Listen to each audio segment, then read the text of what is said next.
মেসিকে নিয়ে কিছু কথা। নেইমার বলেছেন কোনো সন্দেহ ছাড়া মেসি বিশ্ব সেরা, মেসি আমার আইডিয়াল, আমার আদর্শ। আর ক্যাসমেরো বলেছেন মেসিকে যারা ভালোবাসেন না তারা ফুটবল সম্বন্ধে বোঝেন না। আর এমবাপ্পে বলেছেন মেসি শুধু ফুটবলের রাজা নয়, তিনি মহারাজা। এলিসন বেকার তিনি বলেছেন আমি মেসির অনেক বড় ভক্ত। আর কাকা বলেছেন আগামী 10 বছরে 10 জন রোনালদো আসবে, কিন্তু আগামী 10 বছরেও একজন মেসি আসবে না। আর বেকহ্যাম বলেছেন রোনালদো মেসির লেভেলেই নয়। আর রোনালদিনহো বলেছেন মেসির সাথে যে কোনো প্লেয়ারের তুলনা করা অপরাধ। আর বেনজেমা বলেছেন যারা মেসির সমালোচনা করেন তারা ফুটবল বোঝেনই না। পেপ গার্দিওলা কোচ বলেছেন আমার ক্যারিয়ারে মেসি সবকিছু। পিকে বলেছেন মেসি ইতিহাসের সেরা খেলোয়াড়। লালিগা সভাপতি বলেছেন মেসি লালিগার সম্পদ।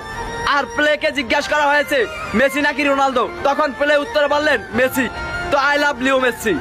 তো এই ভিডিওর মাধ্যমে কোনো প্লেয়ারকে ছোট করা দেখা হয়নি। তো যদি কোনো ভুল হয় তাহলে ক্ষমা দৃষ্টিতে দেখবেন। তো সবাই ভালো থাকবেন।